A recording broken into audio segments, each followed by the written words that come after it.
그 엠마우스라는 프랑스 빈민 구호 단체가 있어요.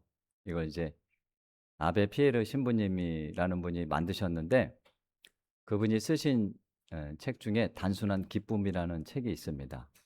그 책 안에 아주 우리 가슴 깊이 몰려오는 깊은 감동을 주는 일화가 하나 있는데, 조르주라는 사람이 있었어요. 이 사람이 삶을 비관하면서 이제 극단적인 선택을 하려고 마음을 먹고 그것을 이제 실행에 옮기려고 하는 그 현장에서 있었던 일입니다. 근데 거기서 이제 이 신부님한테 이 사람이 다 자기가 왜 그렇게 밖에 할 수 없었는지를 다 설명하는 거예요. 음. 자기가 살아온 그 이야기를 다 그 얘기를 들으시고 신부님이 이렇게 말씀하셨대요. "내가 당신에게 해줄 수 있는 것은 아무것도 없는 것 같습니다. 그런데 제가 지금 어려운 사람들을 위해서 집을 지어 주고 있어요. 그 일을 좀 도와줄 수 있겠습니까?" 라고 하셨다는 거예요. 자, 그래서 그 신부님의 요청에 이 조르주라는 사람이 신부님과 함께 그 집을 짓는 일을 합니다. 그리고 훗날 이렇게 고백을 했다고 해요. "그 당시 신부님이 저에게 물질적인 도움을 주셨거나 아니면 집을 주었다면 저는 다시 삶을 포기했을지 모릅니다. 왜냐하면 제가 그렇게 극단적인 선택을 하려고 했던 것은 삶의 방편을 찾은 것이 아니라 살아갈 이유를 찾지 못했기 때문입니다." 자, 우리가 이렇게 누군가에게 희망이 되어주는 것만큼 이 값진 일은 이 세상에 없는 것 같아요. 오늘 이 마가복음 5장에도 그런 내용이 나오는데, 예수님을 만나고 절망적인 가운데서 희망적인 삶을 찾아낸 두 사람의 감동적인 이야기가 담겨 있습니다. 자, 사실 사도행전 9장의 말씀을 나눠야 되죠. 사도행전 9장 전반부는 사울의 회심에 대한 이야기고, 후반부를 보면 베드로에 대한 이야기가 나옵니다. 그런데 오늘을 먼저 예수님에 대한 이야기를 하려고 해요. 왜냐하면 예수님께서 하셨던, 오늘 본문 안에서 하셨던 일이 베드로에게 똑같이 일어나기 때문입니다. 자, 그래서 오늘 이 마가복음 5장 말씀을 통해 베드로에게 과연 어떤 일이 일어났을지를 한번 추측해 보시면서 말씀을 드렸으면 좋겠습니다. 자, 거라사라는 지방에서 주님이 귀신 들린 사람들을 고쳐 주시고 이제 옆 동네로 이동하시는 그런 상황이었어요. 그때 한 사람이 급하게 주님 앞에 달려와서 이런 말을 하죠. "주님, 제 딸이 지금 다 죽게 생겼습니다. 그러니 저희 집에 빨리 가셔서 좀 제 딸을 살려 주십시오."라고 했던 거예요. 뭐 여러분도 잘 아시는 본문 말씀이죠. 이 회당장 야이로라는 사람이에요. 이 회당장은 그 당시 인제 예루살렘에 성전이 하나 있잖아요. 그러니까 지방에서는 다 성전에 가서 어 예배를 드릴 수 없기 때문에 지방마다 이 회당을 졌습니다. 그래서 그 회당의 모든 일을 총책임지고 감독하는 일을 하는 사람이에요. 뭐 예배 시간에 예배인을 선정한다든지 아니면은 그 회당을 유지보수한다든지 이런 일을 하는 사람입니다. 당시 그 바리새인들 서기관들만큼은 아니더라도 이 회당장도 어 백성들에게 아주 큰 존경을 받는 어느 정도 사회적인 위치가 있는 그런 인물이었어요. 그런데 중요한 것은 뭐 여러분도 잘 아시는 대로 당시 바리새인이나 이 종교 지도자들, 그리고 수많은 상당한 회당장들이 예수님을 배척했다는 점입니다. 네. 자, 당시 유대사에서 시각으로 볼 때 이 회당장이라는 사람이 주님 앞에 와서 무릎을 꿇었다? 이거는 거의 있을 수 없는 일이에요.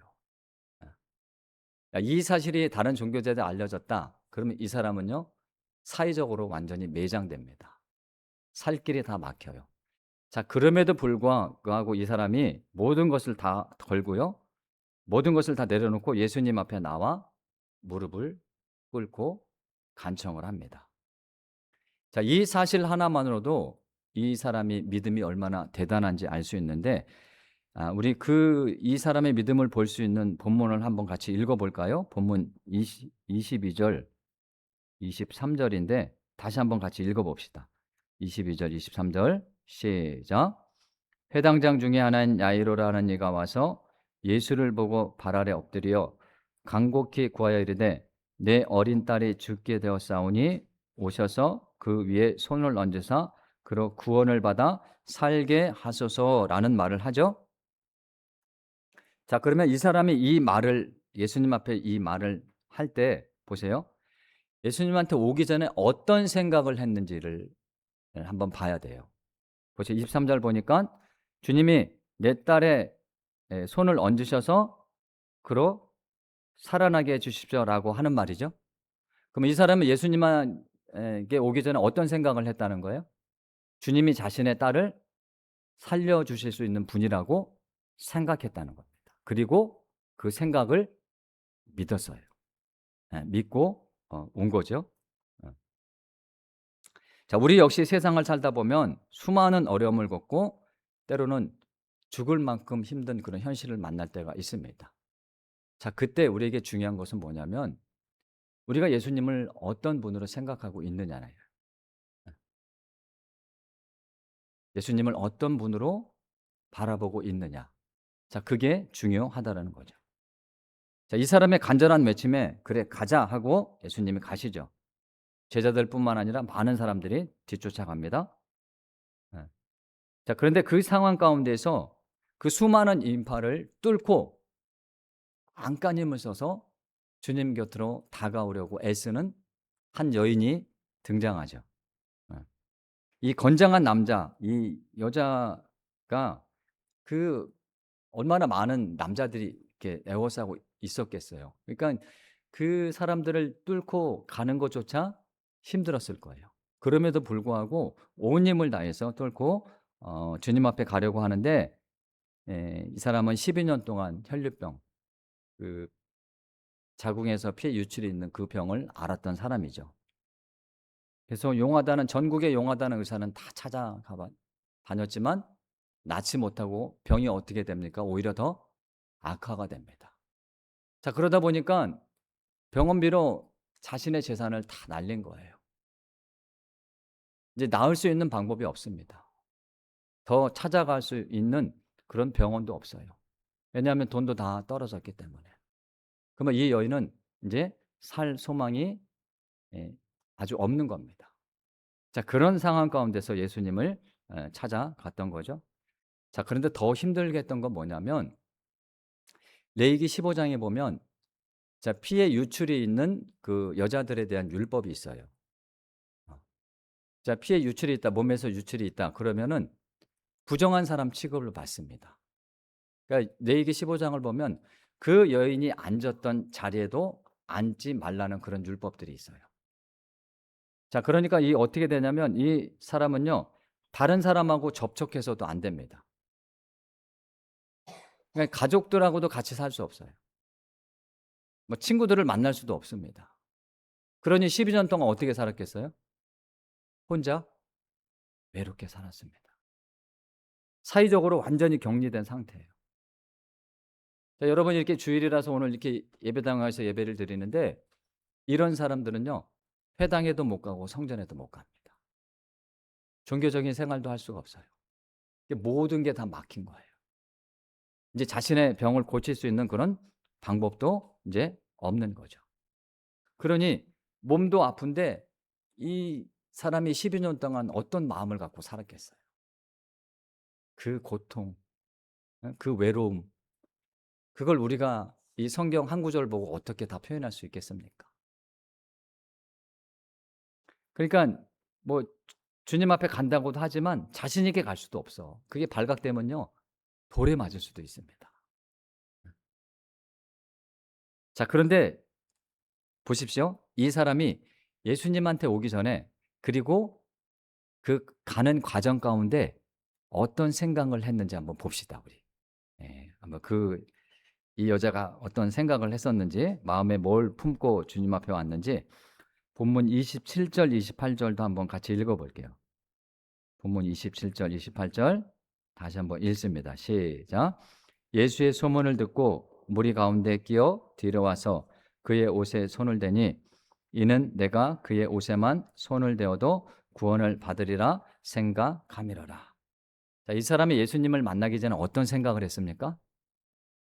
어떤 생각을 했죠? 28절 보니까 내가 저분의 옷자락만 만져도 내 병이 나을 거야라는 생각을 했다는 거예요. 자, 회당장 야이로하고 똑같은 그런 생각을 했던 거죠. 네. 그래서 그 간절한 그 생각을 품고 확신을 갖고 가까스로 주님 곁에 가서 그 주님의 옷에 손을 댑니다. 그 순간 주님이 그걸 알아차리시고 걸음을 멈추시고 뒤로 돌아보시며 물으시죠. 누가 내 옷에 손을 댔느냐. 자, 그러니까 제자들이 뭐라고 그래요? 주님, 사람이 이렇게 많고 서로 뭐 밀고 밀치고 그러는데 어떤 사람이 주님 옷에 손을 댔는지 찾을 수 있겠습니까? 그렇게 아마 의아하면서 퉁명스럽게 대답을 했을 것 같아요. 하지만 그들의 이 제자들의 말에도 아랑곳하지 않으시고 예수님은 자기에게 손을 댄 자를 그 군중들 가운데서 찾아내시려고 합니다. 여기저기 두루 살피시죠. 자, 그래서 모든 사람의 시선이 집중되자 자신임을 알고 이 여인이 주님 앞에 와서 그 사정을 자세히 말하는 내용이 본문에 기록되어 있습니다. 자, 부정한 사람이요 군중 속에서 그 발견되면 돌에 맞을 수 있는 상황이기 때문에 예수님 앞에 나오는 것조차 힘들었던 그런 상황입니다. 자, 그 떨리는 마음을 누구보다 잘 아셨던 주님이 이 여인을 향해 뭐라고 하냐면 34절에 기록되어 있죠. 따라 내 믿음이 너를 구원하였으니 평안히 가라. 내 병에서 놓여 건강할지어다라고 말씀하셔요. 자, 보십시오. 이 대목을 본문을 보세요. 예수님이 이 여인을 뭐라고 부르시죠? 맨 처음에 따라. 자, 이 따라라고 하는 것은 누구만 부를 수 있어요? 부모가 자녀에게 부를 수 있는 거잖아요. 네? 한번 생각해 보세요. 네? 이 사람이 12년 동안요. 그 율법의 정죄 속에서요. 가족에게조차 버림받고 멸시당하며 홀로 외로이 살아왔던 사람이에요. 근데 예수님이 지금 이 여인을 향해 내 딸아라고 부르고 계신다는 거예요. 그러니 이 음성을 들었을 때, 이 말씀을 들었을 때 이 사람의 마음이 지금까지 받아왔던 그 냉대, 고통, 아픔이 눈 녹듯 내려 사라지면서 막 펑펑 울었을 것 같아요. 자, 우리는 이 상황에서 아주 놀라운 그런 그 사실을 하나 발견하게 되는데 보세요. 이 사람이 예수님한테 와서 주님, 제가 너무 힘듭니다. 제발 저 좀 낫게 해주세요. 이제 병원 갈 돈도 없습니다. 라고 단 한마디도 하지 않았습니다. 맞죠? 네. 자, 그런데 예수님 뭐라고 말씀하세요? 이제 내 병이 다 나았으니 앞으로 건강하게 살아라 라고 말씀하셨다는 거예요. 자, 이것이 무엇을 의미하느냐? 이 여인이 지금까지 12년 동안 살았던 그 삶을 예수님 앞에 다 말하지 않아도 주님은 그녀가 어떤 삶을 살아왔는지 다 알고 계신다는 겁니다. 자, 제가 이 말씀을 뭐 잘 알죠. 여러분도 잘 아시는 내용이잖아요. 그럼에도 불구하고 이 말씀을 묵상하고 조금 전에도 그 사무실에서 설교 원고를 읽는데 그냥 자연스럽게 그냥 눈물이 나더라고요. 이 여인이 예수님이 저는 이래서 힘들고 이래서 힘들고 이렇게 살아왔습니다라고 단 한마디도 하지 않았어요. 예수님이 그걸 아신다는 거예요. 따라. 내가 이제 다 나았으니까 이제 건강하게 살아라. 평안하게 살아라. 마음 놓고 살아라.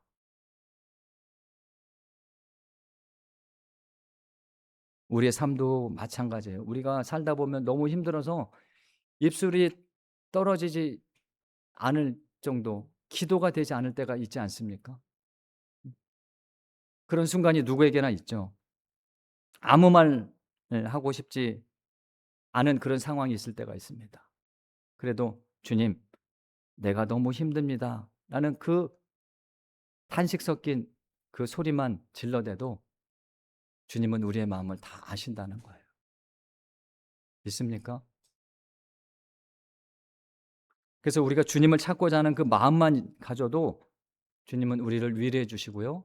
우리의 삶의 문제를 대신 지어 주신다는 것을 믿으시기를 바랍니다.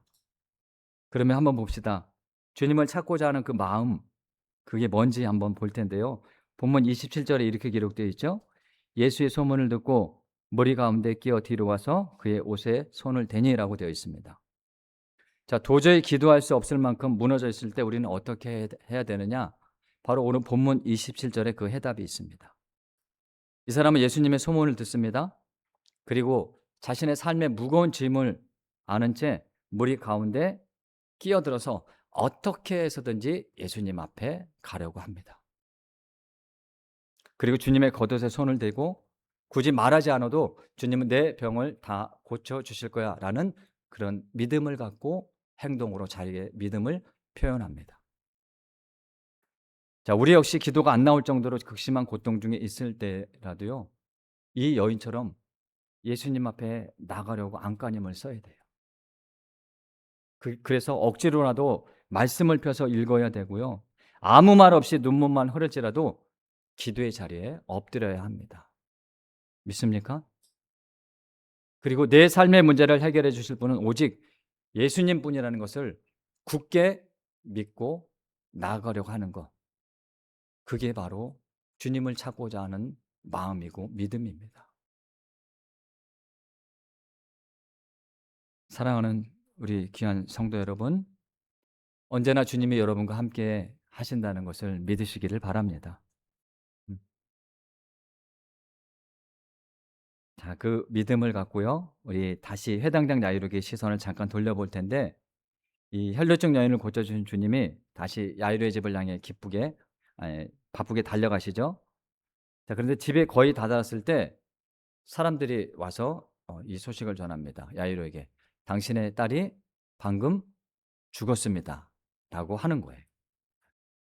자, 그러면 이 인간의 방법으로는 더 이상 할 게 없습니다. 우리 35절 한번 보세요. 35절. 35절 마지막 부분을 보니까 이렇게까지 되어 있어요. 어찌하여 선생을 더 괴롭게 합니까? 여기서 선생은 예수님이겠죠? 자, 그러면 이제 당신 딸이 죽었으니 예수님이 오셔도 아무것도 할 수 없다라고 말하는 겁니다.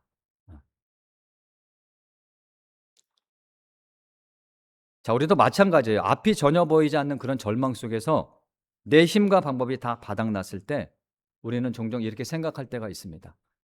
예수님이 하신다고 해도 할 수 없을 거야. 자, 이런 마음을 우리도 가질 때가 있다라는 거죠.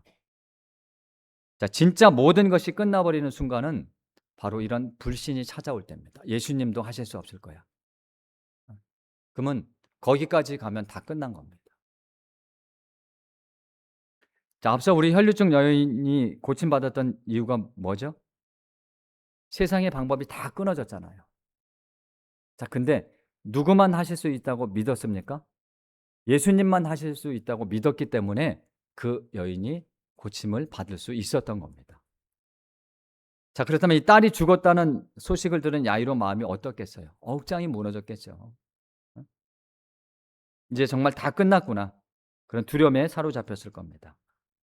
바로 그때 자, 예수님이 어떤 행동을 취하시는지 한번 볼까요? 본문 36절 보면 그 앞부분을 보면 이렇게 돼 있어요. 예수께서 그 하는 말을 곁에서 어떻게 하시고 들으시고라고 되어 있죠. 사람들이 하는 말을 들은 거예요. 당신 딸이 죽었습니다. 주님이 오셔도 하실 수 있는 게 없습니다라는 그런 말을 들으신 거죠. 자, 여기서 듣다라는 단어 이 헬라어로 찾아보니까 이 말은 주의 깊게 듣다라는 뜻이 아닙니다. 이 말의 뜻이 이 단어의 뜻이 그래서 곁눈질라시 흘려듣다 아니면 무시하다 이런 뜻을 담고 있는 단어예요. 자, 그래서 예수님이 딸이 죽었다, 예수님도 소용없다라는 이 사람들의 이 부정적인 말을 주님이 의도적으로 무시하시고 마음에 두지 않으셨다는 뜻입니다. 자, 우리는 위기에 처하면요, 그 사람의 소리와 그 환경의 귀가 얇아집니다. 예. 말씀을 보기보다 사람의 소리를 듣기를 더 좋아하죠. 자, 그러나 주님은 보십시오. 세상의 소리를 흘려 들으셨습니다. 무시하셨다는 얘기예요. 그럼 이게 무슨 뜻이냐? 자, 그리고 뭐라고 말씀하셔요? 36절 보니까 두려워하지 말고 믿기만 해라. 사람들의 절망적인 소리에 귀 기울이지 말고 내 말을 듣고 믿기만 하라라고 말씀하시는 거예요. 예수님은 하실 수 있다는 그 믿음만이요, 절망을 뚫고 나아갈 수 있는 유일한 소망이 됨을 믿습니다. 세상이 아무리 안 된다고 해도요, 예수님만 하실 수 있다라고 믿는 거예요. 그리고 이 말씀을 굳게 붙잡는 거죠. 두려워하지 말고 믿기만 해라.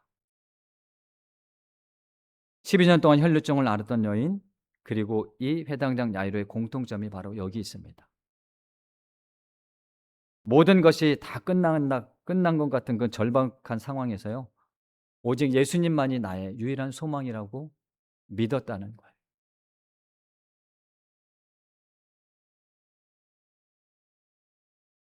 그리고 야이로의 집에 도착하시고 그 뭐 유대인들의 풍습이 있어요.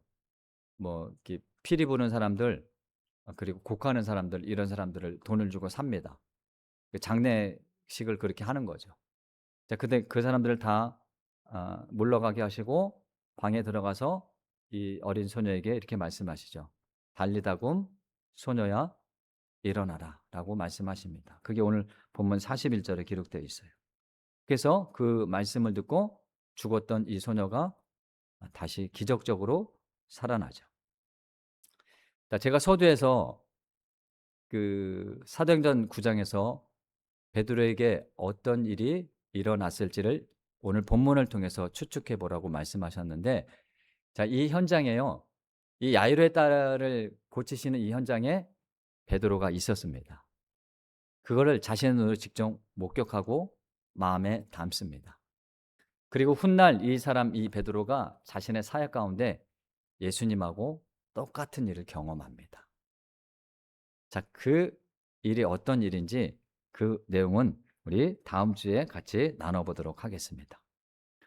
자, 야이로가 경험했던 이 기적적인 이 은혜를, 그 시대를 뛰어넘어서 이 한 사람의 찢어진 그 가슴 속에, 그 고통 속에 소망의 찬양으로 바꾼 한 일화가 있습니다. 미국의 성공한 변호사이면서 대학 교수였던 사람이 있어요. 이 스패퍼드라는 사람인데, 이 사람이 뭐 부동산도 많았습니다. 남부러울 것이 없죠. 사회적인 뭐 지위도 있고 명예도 있고 뭐 돈도 있고 부동산도 많고. 자, 그런데 1871년에 시카고에 대화재가 일어납니다. 이 사람이 재산을 다 날려요. 자, 그리고 2년 뒤에 또 어떤 일이 일어나냐면 가족들을 먼저 여행을 보냈던 것 같아요. 그래서 아내하고 딸 넷을 어, 먼저 그 여객선을 태워서 보냅니다. 근데 이 여객선이요, 대서양 한가운데서 침몰을 해요. 그래서 딸 넷을 바다에서 다 잃습니다. 근데 자신의 아내만 살았다고 전보를 받아요. 그래서 그 배를 타고 아내를 찾아갑니다. 그 찾아가는 배를 타고 그 딸이 그 바다에 빠진 그곳을 지나가는데 선장이 이렇게 말했대요. 이곳이 당신의 딸이 어, 죽은 자리라고 말을 했다는 겁니다. 그러니까 이 아버지가 마음이 어떻겠어요? 그 선실에 앉아서 눈물로 호소하면서 자신에게 왜 이런 고통이 오고 아픔이 왔는지 아마 하나님께 따지듯이 기도했을 것 같아요. 그때 갑자기 하늘로부터 은혜가 몰려오면서 이 사람이 쓴 시가 있습니다. 그 시 여러분도 잘 아시는 시인데, 내 평생에 가는 길 순탄하여 늘 잔잔한 강 같든지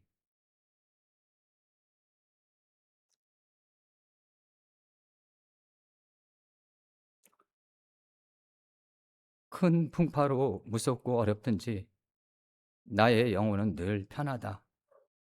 내 영혼 평안해. 내 영혼, 내 영혼 평안해. 바로 찬송가 413장에 있는 내 평생에 가는 길이라는 시입니다. 사랑하는 성도 여러분, 지금 모든 것이 끝난 것 같은 그런 절망 같은 그런 캄캄한 어둠 가운데 계시는 분이 있습니까? 야이로에게 들려왔던 그런 딸의 죽음의 소식처럼, 아니면 이 스페퍼드를 덮친 거대한 풍파처럼 우리를 두렵게 하는 그런 세상의 소리가 들려올 때 주님의 이 음성을 기억하십시오. 나라, 두려워하지 말고 믿기만 해라. 이 믿음을 갖고 있으면요, 우리는 어떤 절망 가운데서 이 스페퍼드가 한 그 찬양을 올려 드릴 수 있을 것 같습니다. 이 은혜 안에서 예수 그리스도만이 우리의 유일한 소망 되심을 믿고 여러분의 슬픔을 찬양으로, 절망을 희망으로 바꿔주시는 그 하나님의 놀라우신 은혜 안에서 일평생 주님만을 의지하며 살아가는 복된 우리 귀한 성도님들 다 되시기를 주님의 이름으로 간절히 축원합니다. 네.